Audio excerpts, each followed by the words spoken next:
दोस्तों, बाइबल में कई सारे भविष्यवक्ताओं का वर्णन किया गया है।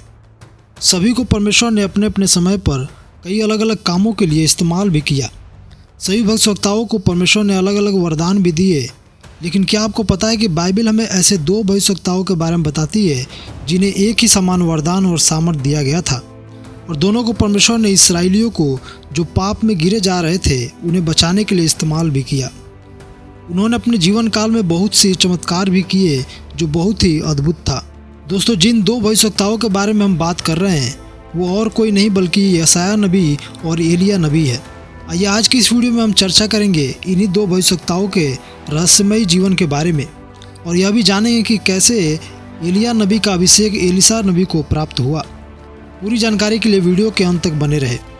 दोस्तों, बाइबल के अंदर जितने भी भविष्यवक्ता हुए लगभग सभी के पारिवारिक जीवन के बारे में वर्णन किया गया है, लेकिन कुछ ही हैं जिनके पारिवारिक जीवन का कोई भी जानकारी बाइबल में नहीं पाई जाती है। जिनमें से एक एलिय्याह नबी भी है। एलिय्याह नबी के बारे में बाइबल बताती है कि वह तीसबी निवासी और गिलाद के परदेशियों में से थे। इज़राइल में जब बाल देवता की उपासना के चलते अकाल पड़ा, उस समय एलिय्याह नबी ने कर्मेल पर्वत पर बाल के पुजारियों को चुनौती दिया और प्रार्थना करके स्वर्ग से आग गिराया, जिससे कि बाल के पुजारियों की हार हुई, और उसके बाद ही इस्राएल का अकाल समाप्त हो गया। बाइबल में एलिय्याह नबी का स्वभाव एलीशा नबी के तुलना में अधिक बोल्ड और निडर दिखाई देता है। एलिय्याह नबी को स्वर्ग में उठाए जाने से कुछ वर्ष पहले ही परमेश्वर ने एलिय्याह नबी को एलीशा के पास भेजा ताकि वह उसे अपने स्थान पर नबी होने के लिए अभिषेक करे। जब एलीशा का सामना एलिय्याह नबी से हुआ तब वो अपने पिता के खेत में कड़ी मेहनत से हल चला रहे थे। परमेश्वर जब किसी को सेवा के लिए चुनते हैं तो वह परिश्रम करने वालों को ही चुनते हैं, न कि आलसी को। जो हम देख सकते हैं कि यहाँ भी एलीशा कड़ी मेहनत करने वाला व्यक्ति थे जिसे परमेश्वर ने चुना। लिखा है पहला राजा अध्याय 19 उसका 19 से 21 में, तब वह वहाँ से चल दिया और सापात का पुत्र एलीशा उसे मिला जो 12 जोड़ी बैल अपने आगे किए हुए आप 12वीं के साथ होकर हल जोत रहा था। उसके पास जाकर एलिय्याह ने अपनी चद्दर उस पर डाल दी। तब वो बैलों को छोड़कर एलिय्याह के पीछे दौड़ा और कहने लगा, मुझे अपने माता पिता को चूमने दे, तब मैं तेरे पीछे चलूँगा। उसने कहा, लौट जा, मैंने तुझसे क्या किया है। तब वो उसके पीछे से लौट गया और एक जोड़ी बैल लेकर बलि किए और बैलों का सामान जलाकर उनका मांस पका के अपने लोगों को दे दिया और उन्होंने खाया। तब वह कमर बांधकर एलिय्याह के पीछे चला और उसकी सेवा टहल करने लगा। यहाँ पर हम देख सकते हैं कि एलिय्याह नबी ने जब अपना चादर एलीशा के ऊपर रखा और उसका अभिषेक किया, तभी एलीशा ने अपना खेत और परिवार सब छोड़कर एलिय्याह नबी का शिष्य बन गया और उसके साथ साथ रहने लगा।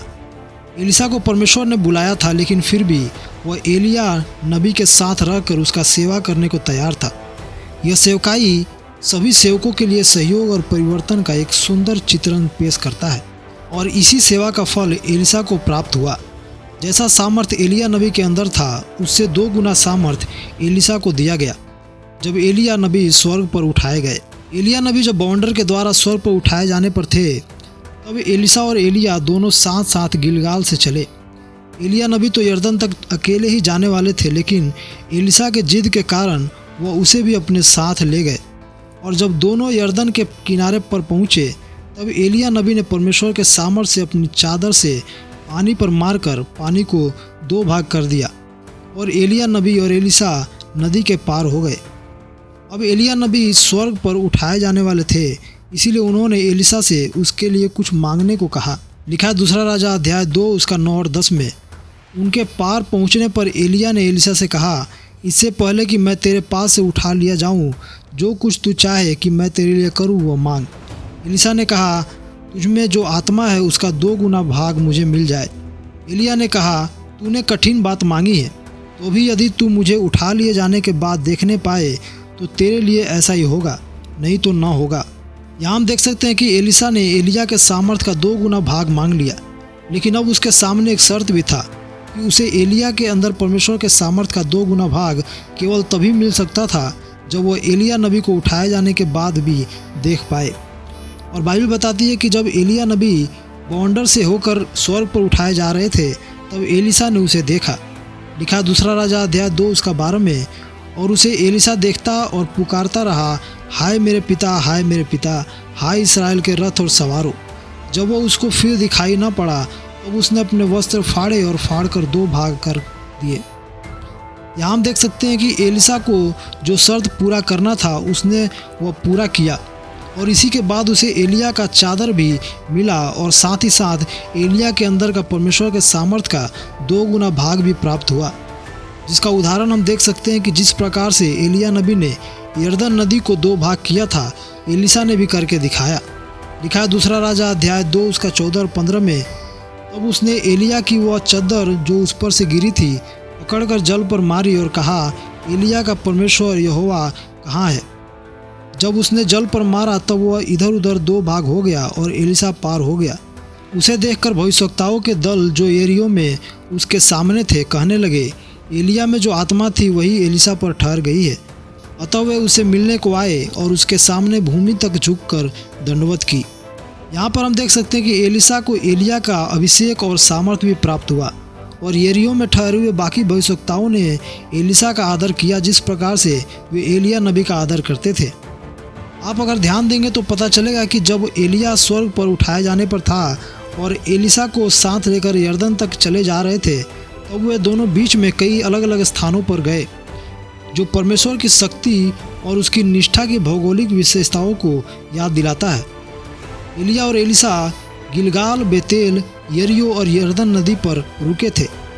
उनकी यात्रा का शुरुआत गिलगाल से हुआ था क्योंकि यह वायदा किए गए देश का पहला पड़ाव था जहां यरदन नदी को पार करने के बाद इसराइलियों ने डेरा डाला था। बेतेल वापसी का स्थान था क्योंकि परमेश्वर ने याकूब को वहां वापस बुलाया जो वो अपने भाई एसाव से डरकर भाग गया था और बेतेल में ही परमेश्वर ने याकूब से बातें की। इन सभी स्थानों पर एलिया नबी एलिसा को अपने साथ लेकर गए थे और हर स्थान पर पहुंचने के बाद वह एलिसा को वहीं रुकने को बोलते थे, लेकिन एलिसा कहीं भी नहीं रुका और आखिर में उसने जो परमेश्वर के दास एलिया से मांगा था उसे दिया गया।